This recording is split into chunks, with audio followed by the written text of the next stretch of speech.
Le sénateur Les Républicains du Rhône est l'invité de Bonsoir Lyon. Bonsoir François-Noël Buffet. Merci d'être avec nous ce soir en duplex Bonsoir. sur BFM Lyon. Vous avez été le maire d'Oulin pendant 20 ans. Clotilde Pouzergue vous a succédé en 2017. Fin février, elle a annoncé avec Jérôme Mauroge, le maire de Pierre-Bénite, leur volonté de fusionner les deux villes. Quelle a été votre réaction, François-Noël Buffet ? Pour être très franc, comme je n'étais pas associé à la démarche, j'ai été surpris. Quand Jérôme Mauroge m'a appelé pour m'informer de cette décision, avant qu'elle soit rendue publique, je l'ai apprise et j'ai été effectivement surpris. Non pas que je ne sois pas d'accord sur l'idée que les communes fusionnent. J'avais moi-même, lorsque j'étais maire, imaginé quelques démarches qui n'avaient pas abouti parce que bon, les collègues n'avaient pas voulu. Mais donc je suis plutôt d'accord sur le principe, mais je me suis interrogé en réalité sur l'intérêt et quel était l'intérêt pour la ville d'Oulin et quel était le projet de la ville d'Oulin à travers cette fusion. Voilà, et c'est la seule question. Donc je vais bientôt, je l'espère, rencontrer... Et pour vous, François-Noël Buffet, il n'y a aucun intérêt pour la ville d'Oulin de fusionner aujourd'hui avec Pierre-Bénite ? Je n'ai pas dit qu'il y avait forcément aucun intérêt. Je dis simplement que je cherche à déterminer qu'est-ce qui peut faire que les deux populations, parce qu'au bout du compte c'est ça, se retrouvent dans un projet commun, qui soit un projet d'avenir, qui soit un projet qui permette de construire l'avenir, c'est le cas de le dire, et donc qui permette de rassembler tout le monde.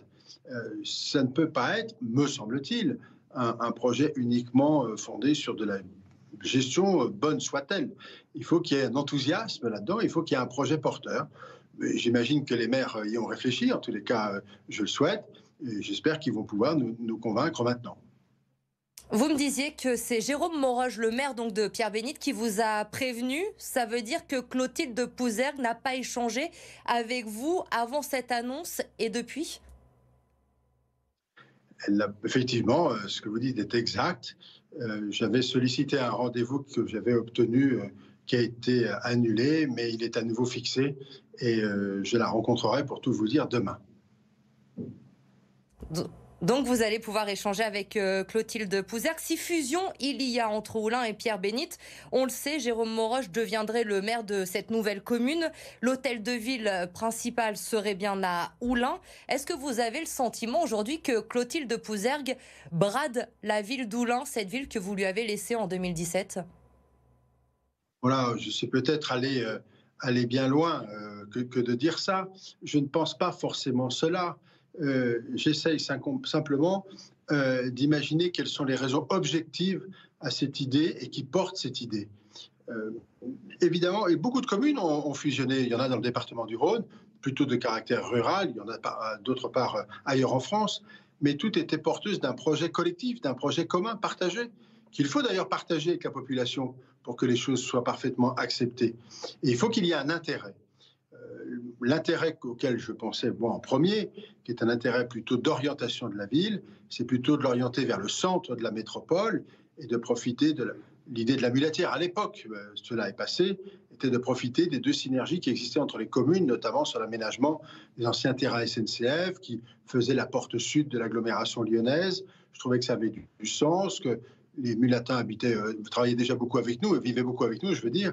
Là, on va orienter, mais c'est mon avis personnel, la ville plutôt vers le sud de la métropole, vers le sud de l'agglomération. Stratégiquement, au moins sur cet aspect, je m'interroge. Et puis, il y a à Oulin, simplement, en dehors de toute fusion, je crois encore des projets de développement qui sont importants. Je pense au quartier de la Solaire en particulier. Et la ville fonctionne bien. Nous l'avons pendant des années travaillé pour que la ville reprenne des couleurs et tout le monde s'accorde à dire qu'aujourd'hui, c'est une commune qui est attractive, qui va bien. Ça fait déjà quelques années. On s'est beaucoup battu pour le métro, on s'est beaucoup battu pour beaucoup d'équipements. Je pense en particulier à la médiathèque, mais beaucoup d'autres choses, y compris le logement.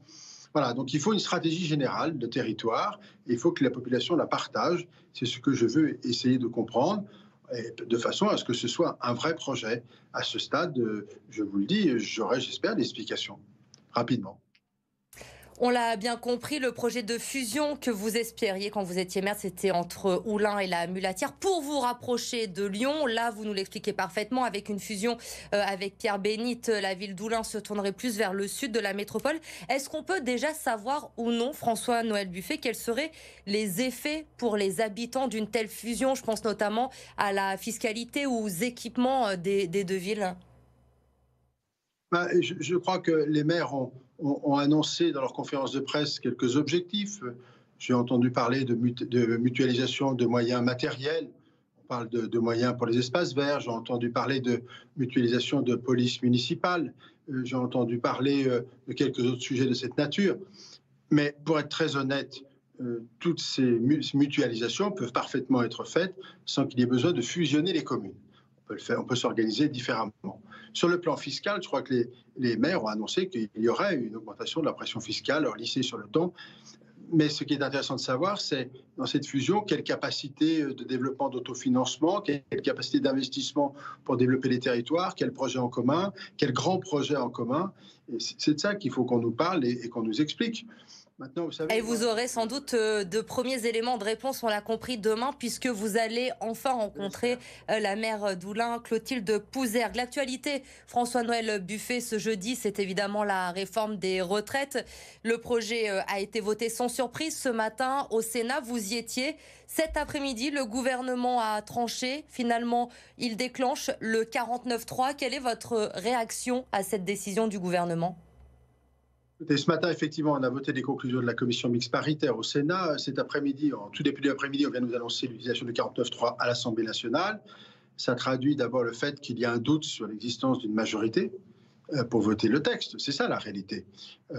Tout le monde, semble-t-il, n'était pas d'accord pour voter ce texte, singulièrement probablement dans notre groupe des Républicains à l'Assemblée nationale, et que par sécurité, j'imagine que c'est cela, il a été décidé d'avoir recours au 49.3. Vous déplorez, François-Noël Buffet, le déclenchement de ce 49.3 ? Moi, je préfère toujours que l'Assemblée se prononce et qu'on aille au bout des choses et que chacun individuellement prenne ses responsabilités. Il y avait potentiellement un risque que ce ne soit pas voté à l'Assemblée nationale. Il est réel, sans doute.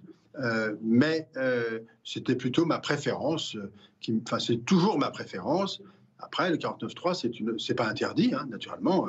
C'est parfaitement constitutionnel, parfaitement possible.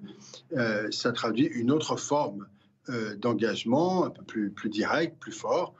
Voilà, nous verrons le résultat de ce vote aussi. Je rappelle qu'il va y avoir des motions de censure qui vont être déposées, d'après ce qui est annoncé. Je ne fais que répéter ce que j'entends dans les médias aujourd'hui. Et c'est une situation de tension, incontestablement. Une situation de tension. Les tensions, justement, vous ne craignez pas que ça attise encore plus la colère des opposants, des manifestants, avec ce déclenchement du 49.3 ? On ne risque pas de voir un mouvement qui se radicalise très vite ? Vous savez, le Parlement est souverain et c'est normal qu'il soit souverain dans notre République. Les moyens juridiques existent et c'est normal. Donc il ne faut pas, évidemment, il n'est pas souhaitable que les choses s'embrasent dans les mouvements sociaux, bien sûr, par principe, j'allais dire. Il faut entendre ce qui se dit, mais il faut aussi savoir ce qu'il y a dans le texte. Dans le texte, il y a des progrès très importants qui ont été faits sur le plan social et singulièrement à l'initiative du Sénat, qui n'existait pas dans le début du texte. Et quand vous regarderez le détail, j'espère que chacun le fera, il y a vraiment des progrès à caractère social très importants dans ce texte. Une fois de plus, je reviens sur l'idée que si cette réforme n'était pas engagée, on aurait eu soit une baisse des pensions, ce que nous ne voulons pas, ou une augmentation des cotisations, ce que nous ne souhaitons pas non plus, et qu'à partir de ce moment-là, il fallait jouer sur les durées de cotisation et sur les limites d'âge, mais aussi avec des revalorisations à caractère social. Je pense en particulier pour toutes les politiques familiales, pour les femmes en particulier, pas seulement pour les carrières longues, naturellement pour tenir compte de quelqu'un qui travaille très tôt. Beaucoup de choses sur le plan social ont été faites, mais je crois que malheureusement... Et c'est pour ça aussi que vous avez voté ce matin au Sénat ce projet de loi de réforme des retraites. Merci François-Noël Buffet d'avoir été notre invité ce soir sur le plateau de BFM Lyon.